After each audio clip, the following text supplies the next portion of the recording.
할렐루야. 우리 주님의 크신 은혜와 평강이 오늘 이 거룩한 주일, 이 예배의 자리에 나온 여러분의 심령과 삶의 자리 가운데 가득하게 되시기를 주님의 이름으로 축복합니다. 이 시간 옆 사람과 함께 한번 이렇게 인사해 보시겠어요? 당신은 봄날의 햇살 같습니다. 라고 한번 인사하시겠어요? 당신은 봄날의 햇살 같습니다. 예, 여러분 봄날의 햇살 같다는 이야기 들으니까 기분이 어떠십니까?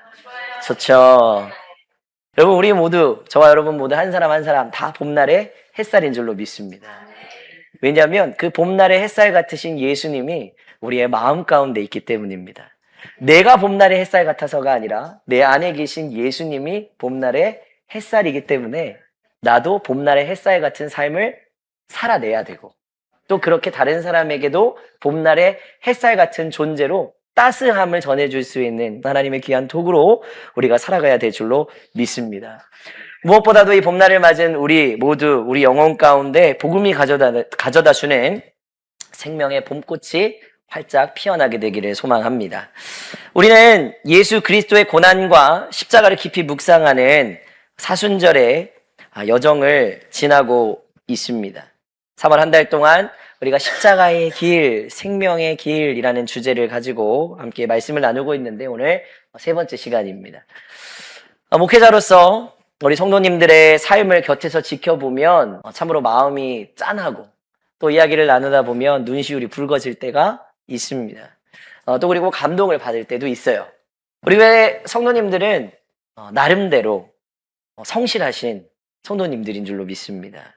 이렇게 주의 예배 자리를 묵묵히 잘 지키시는 것도 물론이고, 또 보이지 않는 여러 곳에서 헌신하고, 또 여러 가지 맡겨진 사명들을 잘 감당하는 그런 모습들을 볼 때 우리 성도님들은 정말 이렇게 성실하구나 라는 그런 생각을 하게 됩니다. 우리 성도님들은 평일 내내 세상에서 치열하게 일하시잖아요. 그렇게 주일까지 쉬지 못하고 이 자리에 나와서 또 여러 가지 모양으로 섬기는 모습을 보면 우리 성도님들한테 얼마나 제가 감사한지 모릅니다. 그런데 가끔 그 뒷모습을 이렇게 살펴보면요, 여러분들 어깨가 너무나 지쳐 보일 때가 때로는 있어요. 이렇게 보면 기쁨으로 시작했던 봉사 헌신인데 어느새 내 마음에는 기쁨보다 무거운 짐이 한가득 얹혀 있는 것처럼 그렇게 느껴지고, 입술에는 기쁨과 감사의 찬양 대신 힘들다, 언제까지 이걸 해야 되나. 특별히 이렇게 작은 교회에서는 이제 헌신하고 봉사하다 보면 지쳐가지고 나도 이제 좀 쉬고 싶다, 그런 한숨이 남몰래 배어 나올 때도 분명히 있습니다. 그런데 여러분, 이 시간 하나님 앞에서 스스로 한번 정직하게 물어보시기를 부탁을 드립니다. 지금 내 신앙생활은 가슴 벅찬 기쁨입니까? 아니면 억지로 해내야 되는 버거운 숙제처럼 느껴지십니까? 우리가 걷고 있는 이 신앙의 길이, 또 십자가의 길이 숨막히는 의무감이나 숙제처럼 느껴진다면 오늘 우리가 잠시 발걸음을 좀 멈추고 내 마음의 방향이 어디에 있는지를 한번 점검해 보게 되기를 소망합니다. 오늘 에베소서 본문 말씀을 통해서 우리가 주님께 순종하면서 걷는 이 길이 두려움에 쫓겨 억지로 끌려가는 길이 아니라 사랑하기 때문에 기꺼이 걸어가는 생명의 길로 변하여지게 되기를 주님의 이름으로 간절히 부탁을 드립니다. 자, 우리가 매주 찬양하고 예배하는 이 예배당 안에 예배하는 모습이 겉으로 보기에는 다 똑같아 보입니다. 다 똑같이 경건한 모습으로 지금 예배하고 있어요. 그런데 속은 완전히 다른 두 부류의 사람으로 지금 여러분 여기 앉아 있다라는 거 아십니까? 목사가 강단에서 바라보면 두 부류의 사람들 모두 다 훌륭한 성도들입니다. 예배 시간에 똑같이 아멘으로 화답하고요, 틈나는 대로 기도하려고 애쓰고요, 어려운 이웃에게 넉넉히 베풀려고 하고요, 가족과 교회에 충성하면서 건실한 삶을 살아가려고 모든 사람들이 다 애씁니다. 겉으로 드러나는 행동의 열매만 보면 도무지 이 사람이 어떤 부류의 사람인지 가늠하기가 어렵습니다.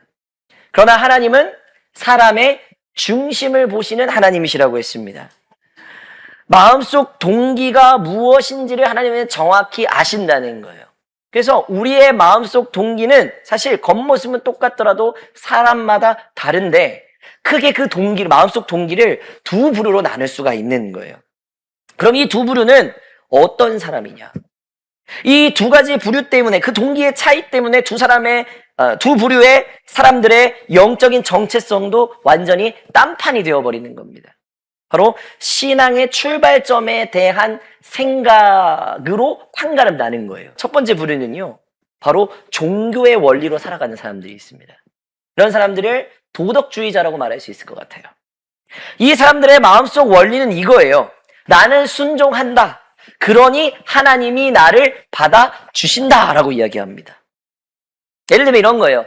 내가 11조를 꼬박꼬박 내고, 내가 주의를 거룩하게 지키고, 내가 세상에서 윤리적으로 깨끗하게 살아야만 하나님이 나의 노력을 보시고 나를 예뻐해 주시고 복을 주실 거야 라고 생각을 합니다.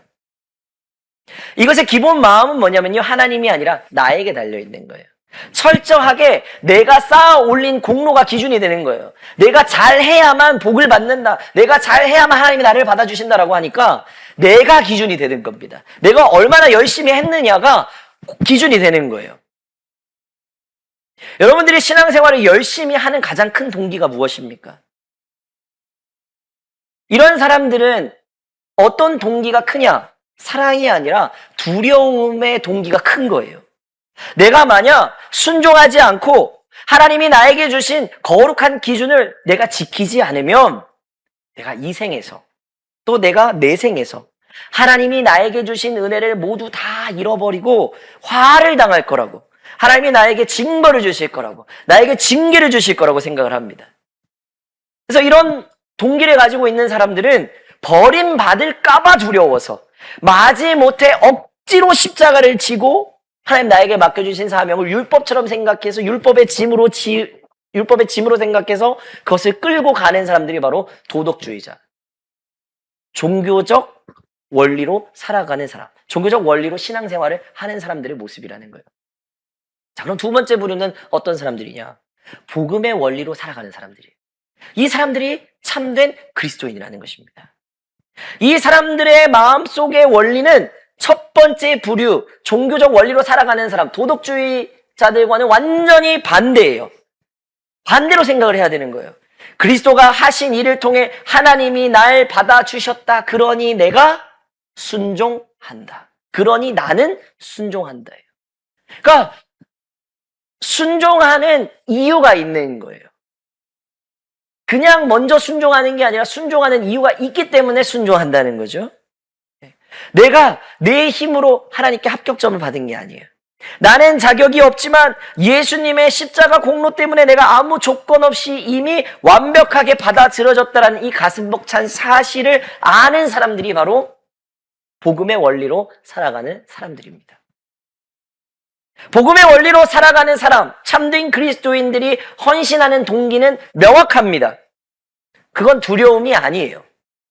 나를 위하여서 목숨을 내어주신 주님을 기쁘게 해드리고 또 그 주님을 닮아가고자 하는 열망 가운데에서 하나님이 나에게 주신, 주님이 나에게 주신 사명에 기꺼이 복종하는 것입니다. 이미 나에게 주신 그 은혜에 대한 감사와 사랑이 넘쳐서 기꺼이 나에게 주신 나의 십자가를 지는 사람들이 바로 복음의 원리로 살아가는 사람, 참된 그리스도인들이라는 것입니다. 여러분, 우리 일상을 한번 떠올려 보겠습니다. 아주 엄격하고 무서운 사장님 밑에서 일하는 첫 번째 부류, 도덕주의자적인 삶을 살아가는 사람이 있다고 생각해 보겠습니다. 이 직원은 매일 아침 일찍 남들보다 일찍 출근해가지고 밤 늦게까지 뼈 빠지게 일합니다. 지각 한번 하지 않습니다. 왜 그럴까요? 사장님이 너무 존경스럽고 좋아서일까요? 아니죠. 혹시라도 내가 실수하면 사장님이 나에게 불호령을 내릴까봐 두렵고, 실적이 떨어지면 당장 내일 내가 잘릴지도 모른다는 두려움 때문입니다. 그래서 남들이 보기에는 정말 훌륭한 직원 같아요. 남들보다 일찍 출근하고 늦게까지 마무리까지 다 하고 남들보다 가장 늦게 퇴근을 하니까. 그런데 그 사람의 마음속은 어떤 마음이냐는 거예요. 늘 긴장하고 있고요. 늘 피곤함을 가지고 있고요. 언제 잘릴지 모른다는 그런 불안함이 가득하니까 계속 있고 싶은 거예요. 그런데 반면에 아버지가 평생을 바쳐 일궈놓은 가업을 물려받아서 아버지와 함께 일하는 아들이 있다고 생각을 해보겠습니다. 이 아들이 두 번째 부류의 성향을 가지고 있는 거예요. 이 아들도 직원 못지않게 밤낮 없이 열심히 일합니다. 땀 흘려 수고합니다. 그런데 이 아들의 마음은 첫 번째 직원의 마음과는 전혀 다릅니다.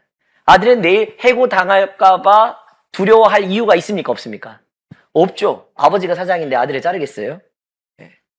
자기를 향한 아버지의 사랑과 또 자기 가족을 향한 아버지의 헌신을 알기 때문에 이 기업이 곧 나의 것, 그리고 나 역시 아버지 따라 가족을 위해 헌신해야 된다라는 마음이 있기 때문에 아버지의 사랑에 보답하고 아버지를 기쁘시게 해드리고 싶은 마음으로 기꺼이 나와서 땀을 흘리는 것입니다. 몸은 고되지만 아들의 마음 가운데에는 기쁨과 감사가 있고 여유가 있는 것입니다. 우리 신앙생활도요, 이와 같다고 생각합니다. 우리가 영적으로 무언가 실적이 떨어지면 해고당할까봐, 버림받을까봐 두려워하는 직원의 마음으로 억지로 신앙생활을 하는 도덕주의자가 있는가 하면, 반면에 독생자까지 내어주신 하나님 아버지의 사랑에 감격해서 기쁨과 감사로 섬기는 참된 그리스도인이 있는 것입니다. 오늘 여러분은 도덕주의자처럼 신앙생활하고 계십니까? 아니면 참된 그리스도인과 같이 신앙생활하고 계십니까? 여러분의 현주소는 어디입니까? 여러분의 십자가가 지금 너무 무겁게 느껴지고 있는 건 아닙니까? 아이고, 내가 이번 주 주일 예배 한 번 빠지면 이번 주에 하나님이 내 사업에 화를 내리지 않으실까? 주일날 내가 예배를 안 드려가지고 내 자녀가 가다가 다치지는 않을까? 다치지는 않을까? 하면서 매일 조마조마하면서 여러분 살아가고 있지는 않으십니까? 내 영적인 점수를 스스로 매기면서 혹시 불안해하고 있지는 않습니까? 그런데 여러분 기억하시기를 부탁을 드립니다. 이것은 예수님께서 십자가에서 피 흘려 열어놓으신 은혜와 자유의 길이 아니라는 거예요. 그렇게 한다는 것은. 그것은 과거의 바리새인들이 사람들의 어깨에 짐을 지워 눌러 놓았던 것처럼 숨막히는 종교의 굴레일 뿐이에요.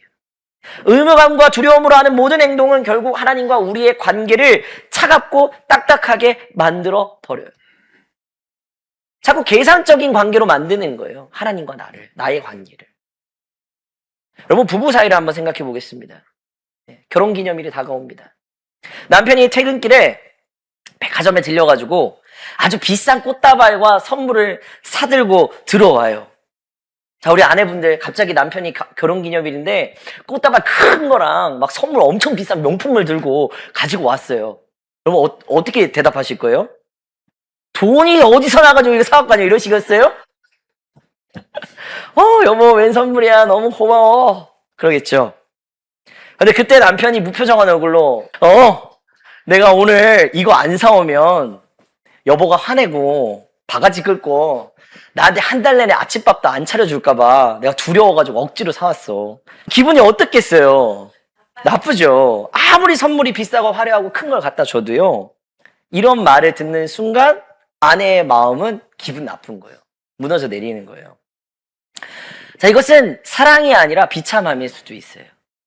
그런데 정말 아무것도 아닌 좀 작은 선물이지만 그래서 주머니에서 꺼내가지고 만나면 나 주웠다 이렇게 준단 말이에요.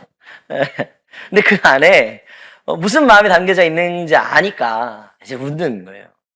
근데 하나님이 우리에게 원하시는 순종과 헌신도 정확히 이런 것과 같아요. 너 이번 주일 주일 성수 안 하면 너 지옥 보내버릴 거야. 11조 안 하면 네 재산 다 날려 먹을 거야. 그렇게 으름장을 놓으시면서 두려움에 떠는 우리의 억지 선물을 받아내시는 분이 하나님은 결코 아니라는 것이죠. 여러분 진짜 부부는 어떻습니까? 비싼 선물이 없어도 퇴근길에 조금 전에 말씀드린 것처럼 주섬주섬 주머니에서 꺼낸 1,000원짜리 어떤 작은 선물 하나에도 여보 당신 생각나서 사왔어. 당신 먹는 것만 봐도 내가 배가 불러. 여기 초콜릿 하나 사왔어. 어제 발렌타인이었는데 사탕 하나 막대사탕 하나 꺼내주면서도 그런 마음으로 이렇게 주면 어때요? 감동하는 거예요. 우리가 예수 그리스도의 사랑에 흠뻑 젖어서 주님, 죄인인 나를 살려주신 그 은혜가 너무 커서 제가 견딜 수가 없습니다. 내 가진 시간과 물질을 다 주님께 드려도 아깝지가 않습니다라고 눈물로 나오는 자발적인 사랑의 복종을 하나님은 원하신다는 것입니다. 여러분, 우리가 아무리 의무감으로 하나님께 많은 것을 드려도요, 하나님은 그걸 부담스럽게 여기신다고 말씀하시잖아요. 아무리 좋은 것을 번제로 제사를 올려드려도요, 주님은 내가 너희들이 올려드리는 그 번제의 향기가 내게 역겹다라고 말씀하시는 거예요. 왜? 거기에는 사랑이 담겨져 있지 않으니까. 그냥 의무감으로 하는 거니까. 두려움 때문에 하는 거니까. 그러나 비록 내가 드리는 헌신이 작고 보잘것 없어도 그 안에 뭐가 담겨져 있으면요? 사랑이 담겨져 있으면 그것은 생명력이 있고 기쁨이 넘치는 제사요, 예배요, 헌신이 되는 줄로 믿습니다. 오늘 우리가 읽은 에베소서 2장 8절과 9절에는 우리를 얽매는 그 낡은 종교적 사슬을 완전히 끊어버리고 우리의 영혼 가운데 자유를 선포하는 말씀이 기록이 되어져 있습니다. 우리 같이 한번 읽어보시겠습니다. 너희는 그 은혜에 의하여 믿음으로 말미암아 구원을 받았으니 이것은 너희에게서 난 것이 아니요 하나님의 선물이라. 행위에서 난 것이 아니니 이는 누구든지 자랑하지 못하게 함이라. 아멘. 여러분, 선물은 돈을 주고 사면 선물입니까? 아니죠. 누군가 나에게 선물을 줄 때 얼마 주면 돼요? 라고 물으면 정신이 나간 거죠. 그죠? 예. 그런데 선물을 준 사람을 모욕하는 것과도 같아요. 선물을 우리 지사님에게 제가 드린다고 하면 지사님 어떻게 반응하시겠어요? 그쵸. 두 손을 이렇게 하면서 내밀면서 감사합니다 하고 받는 것입니다. 그죠? 그렇게 기쁘게 받으면 됩니다. 그러면 받는 사람도 기쁘고 주는 사람도 기쁩니다. 예. 우리의 구원과 우리가 하나님께 받아들여지는 그 어떤 조건도 우리의 행위와 노력에서 난 것은 단 하나도 없어요. 오직 하나님의 일방적인 은혜였고요. 이미 2000년 전에 주님께서 십자가에서 다 이루신 선물인 줄로 믿습니다. 그러므로 교회 안에서 여러분 가장 교회 안에서 문제가 되는 것들이 뭔지 아세요? 문제가 되는 발언들이 내가 너보다 봉사 더 많이 했어. 내가 너보다 기도 더 많이 했어. 내가 더 훌륭한 신앙이냐 라고 이야기하는 것들. 그게 교회 안에서 가장 문제가 됩니다. 말로는 그렇게 안 해도요. 여러분 행동으로 그게 다 보여요. 교회 안에서 그런데 그 누구도요. 목회자도 마찬가지예요. 내가 너보다 봉사 더 많이 했고 내가 너보다 기도 더 많이 했고 내가 너보다 더 헌신 많이 했으니까 나는 훌륭한 사람이야. 내가 훌륭한 신앙이냐 라고 우리 결코 자랑할 수 없는 거예요. 그 누구도요. 이 자리에 있는 저와 여러분 그 누구도 우리 자랑할 수 없습니다. 왜요? 이 모든 것은 다 누가 하신 거기 때문에. 하나님 하신 거니까. 우리가 이 놀라운 복음의 진리, 은혜의 진리를 깨닫게 되면 우리의 신앙생활은 완전히 다른 차원으로 바뀌게 되는 겁니다. 짐이 기쁨으로 변하는 겁니다. 이어지는 10절이 우리의 정체성을 이렇게 선언하고 있어요. 같이 읽으실래요? 우리는 그가 만드신 바라 그리스도 예수 안에서 선한 일을 위하여 지으심을 받은 자니. 여러분, 우리는 공장에서 찍어낸 공산품이 아닙니다. 하나님께서 저와 여러분 한 사람 한 사람을 심혈을 기울여서 빚어내신 최고의 걸작품이 되는 줄로 믿습니다. 마스터피스인 거예요. 여러분, 미술관에 걸린 위대한 명작을 여러분 한번 생각해 보십시오. 그 그림이 아름다운 이유가 캔버스나 물감이 좋아서 캔버스나 물감이 스스로 노력해서 명작이 됩니까? 아니죠. 위대한 화가가 붓을 들고 캔버스와 물감을 사용해서 그림을 그려냈기 때문에 명화가 되는 것입니다. 우리가 억지로 점수를 따내야만 살아남는 노예나 직원이 아니에요. 이미 우리의 인생은 예수 그리스도의 보혈이라는 물감으로 아름답게 빚어진 하나님의 눈부신 최고의 작품이 되는 줄로 믿습니다. 그렇기 때문에 우리가 교회에서 행하는 모든 봉사와 순종과 헌신, 선한 일들은 내가 구원을 받기 위한 선결 조건이 아니라는 거예요. 그것은 사랑받는 하나님의 자녀로서 하나님의 걸작품으로서 우리의 삶에 당연하고도 자연스럽게 배어나오는 기쁨의 향기요 열매가 되어야 되는 줄로 믿습니다. 그러니 억지로 하실 필요가 없다는 거예요. 자, 이번 주간 우리는 사순절 네 번째 주간을 보냅니다. 주님께서 우리를 위하여서 걸어가신 그 십자가의 길을 여러분 조용히 한번 한 주간 묵상해 보시길 바랍니다. 아무런 죄 없으신 예수님께서 왜 그토록 끔찍하고 고통스러운 골고다 언덕을 묵묵히 오르셨을까? 하나님이 등 떠밀어가지고 마지못해서 올라가셨습니까? 율법의 저주가 두려워서 억지로 십자가를 지셨습니까? 아니죠. 예수님은 오직 사랑 때문에 그 길을 걸으신 겁니다. 하나님 아버지를 향한 절대적인 사랑 때문에, 그리고 지옥으로 향해 가던 저와 여러분을 기필코 살려내시고자 하시는 그 끊어질 수 없는 뜨거운 사랑이 예수님으로 하여금 십자가를 향해 흔쾌히 복종하도록 하신 것입니다. 그 사랑 때문에 여러분, 십자가의 길은 죽음의 길이 아니라 생명의 길이 되는 줄로 믿습니다. 우리가 지는 십자가의 길이 생명의 길이 될 수 있는 이유는 그 안에 사랑이 담겨져야 됩니다. 오늘 이 시간 신앙생활의 기쁨을 잃어버린 채 두려움과 의무감에 쫓겨서 마지못해 무거운 짐을 지고 혹시 이 자리에 앉아 계신 분이 계시다면 십자가 앞에 그 무거운 종교적 짐을 다 내려놓으시기를 부탁을 드립니다.